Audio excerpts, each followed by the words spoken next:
I was actually on the golf course and I just finished my game of golf and I saw my phone and I had almost 25 missed calls, which was very unlikely, and I was very shocked. And the first thing that came to my mind is probably there's something wrong with the family, maybe my parents. When I called the first number, I was told that there seems to be something seriously wrong at Westgate Mall, and it could be a bank robbery or something. So then I made a few more calls, and then it didn't sound like a bank robbery. So our guys responded, and they were very active for the first 3 or 4 hours during the whole saga, and they primarily were just trying to get everybody out and try to rescue whoever they could rescue. And after, I think by late afternoon, 4, 5 o'clock, the police actually took control of the situation. I think it was almost later, till about 5 o'clock is when the police took control of the situation and they cordoned the whole area. But we as a team, all our senior management stayed on, I think almost for 2 days. We lost our main person there, his name is Morris. He was the supervisor in charge, and he's been one of our hero, and he did what it took. I mean, this is the company policy, we do whatever it takes, and the guy tried very hard to warn everyone to leave the mall. In the process, he got shot, and he actually gave his life, saving other people's life.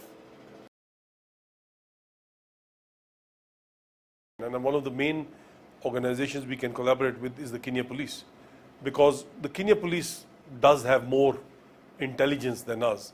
But then we as security industry have more people on the ground probably at any one time than the police does.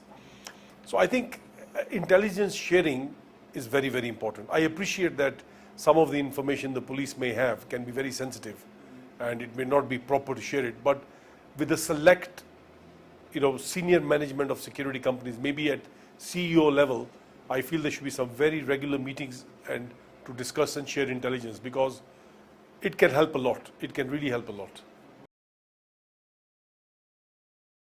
In the last 4 years or 5 years, the industry has changed a lot. From the normal, what they used to call the askari or the gate opener, is no longer a gate opener or an askari. He's not even called an askari. I mean, and one of the things that I think the general public and people have to realize, that these people who are referred to by the media in the newspaper just as an askari or a watchman have a very big role to play. And they need to be referred to in a respectful manner also, because they are the first point of contact when it comes to anything that goes wrong. And some of them have lost their lives, you read in the newspaper. So, I mean, even the recent incident we had at Garden City, the security officer was the first person in contact with this person. And, anything could have gone wrong during that position. But he acted in a very good manner, pulled the guy away, trying to save the property. So I think from the media's point of view also, you need to refer to these people with some respect.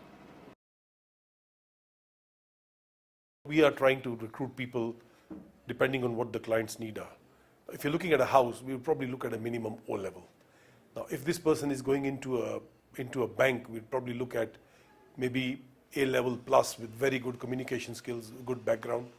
If he's going into a mall, we would probably look at somebody with A levels, but also with some, look at what kind of subjects, what kind of communication skills, what kind of intelligence the person has. So we recruit all types of people. Between the government and the private sector, there has to be a lot of integration. There has to be maybe a monthly meeting where we go and exchange intelligence of the type of crime, whether it's terrorism, whether it is factories being broken into, whether it is residential, whether it is hijackings. It's very, very important. I mean, the police has their statistics, but the type of crime on the scene, who is the first person normally? It's always the security company, the security personnel, the guards. So, what their experience is, we need to have that.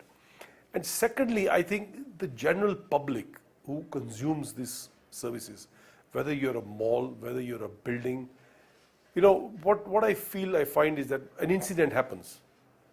Everybody for 3 months is very alert, takes it very seriously. After 6 months, they're back to their old ways. They do not continue with the same seriousness. You can go to a client and you'll find, his DVR for recording CCTV is faulty.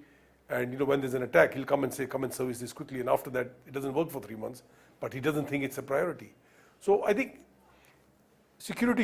your security should be taken out very seriously, and it should be one of your agenda items in your every meeting and say, are we secure? Have we taken the right measures? Is all our security equipment being tested? Like if you have a motor car, every 5,000 kilometers, every 10,000 kilometers, you have to send it for service.